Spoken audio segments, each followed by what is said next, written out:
तो जब मैया पार्वती जी आई तो कहे कि प्रभु हमारे रहने की कौन सी व्यवस्था है। तो भगवान भोलेनाथ जी कहे कि आपको रहने की यही व्यवस्था है। तो मैया पार्वती जी कहीं बस ऐसी व्यवस्था में हम रहेंगे। भोलेनाथ जी कहे देखो देवी, जिसके भाग्य में जो होता है उसको वही प्राप्त होता है। तो मैया पार्वती सोची चलो भाई। तब तक आए कौन?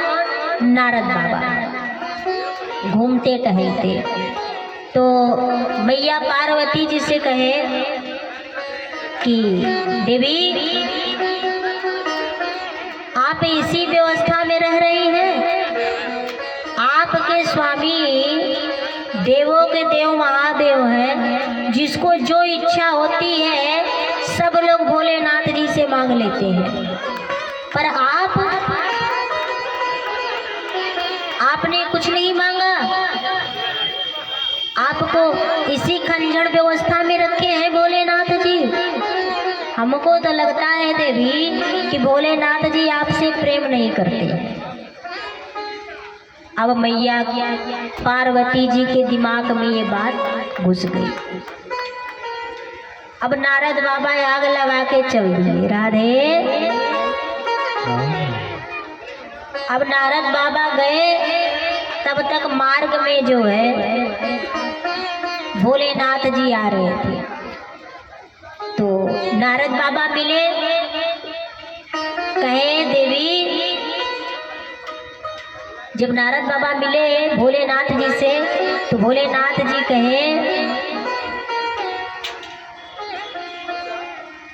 नारद बाबा को देखे तो नारद बाबा की नजर जब भोलेनाथ जी पे पड़ी तो नारद बाबा कहे अरे प्रभु, आपको माता जी याद कर रही हैं। भोलेनाथ जी कहे आप गए थे ना तो हमें जरूर याद करती होंगी। और जैसे ही मैया पार्वती जी के दरवाजे अर्थात भोलेनाथ जी पहुंचे अपने दरवाजे, तो दरवाजे पर से ही पार्वती जी को आवाज लगाए, कहे देवी। तो पार्वती जी कहे कि आप हमको ये बताइए कि आप सबसे ज्यादा प्रेम किसको करते हैं। अब भोले बाबा कहे कि ऐसी वैसी आग नहीं लगी है। कहे देवी आपसे ही तो प्रेम करता हूँ। कहे यदि आप मुझसे प्रेम करते हैं तो क्या मुझे आप इस खंजर पहाड़ में रखते, आप हमें महल में न रखते। भोलेनाथ जी कहे देवी तुम्हारे नसीब में महल है ही नहीं। पार्वती जी कहीं आपको महल का निर्माण नहीं करवाना है तो आप कह रहे हैं कि तुम्हारे नसीब में महल नहीं है।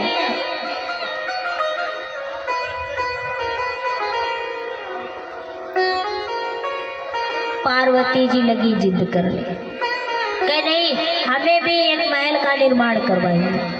और भोलेनाथ जी जो है मैया पार्वती जी की बातों में आके एक सुंदर सा महल का निर्माण करवाए। बहुत सुंदर महल का निर्माण करवाए। और कहे बस देवी, कहे ऐसे थोड़ी होता है, उस महल का गृह प्रवेश होगा, पूजन होगा, तब तो मैं उस महल में प्रवेश करूंगी।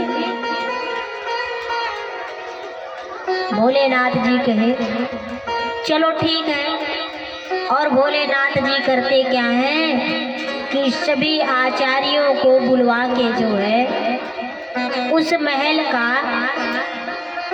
पूजन करवाते हैं। तब तक सभी लोग आए थे उस गृह प्रवेश में। तो उसी में आए कौन? शनि देव भी आए थे। तो सभी लोग उनके महल को देख के खुश हो रहा था कि अरे भैया चलो कम से कम पार्वती जी के भी नसीब में तो महल हुआ। सब खुश हो रहे थे।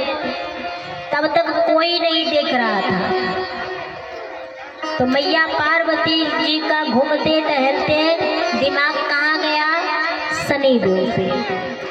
तो गई तो शनिदेव जी से पूछी। शनिदेव अपना सर नीचे किए हुए थे। तो कहे कि आप क्यों सर नीचे करके बैठे हैं महाराज? आप हमारे महल को देख के क्या खुशी नहीं है क्या? आपको प्रसन्नता नहीं हो रही है? तो शनिदेव जी कहने नहीं, मैं बहुत प्रसन्न हूँ आपके महल को देख के कि कम से कम आपके भी नसीब में तो महल हुआ। कहीं नहीं, मैं कैसे मानूं कि आप प्रसन्न हो रहे हैं, खुश हो रहे हैं?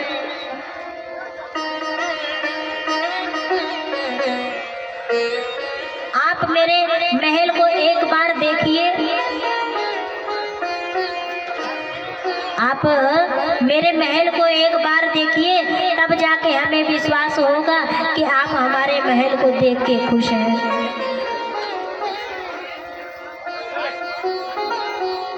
अब शनिदेव जो है महल को देखते हैं और जैसे ही महल को देखते हैं शनिदेव जी, महल जल के राख हो गया।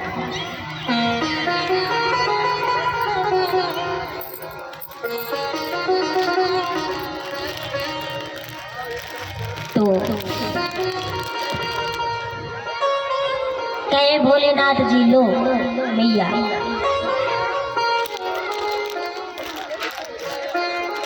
हो गया। आपने देखा ना, मैंने कहा ना कि आपके नसीब में महल नहीं है।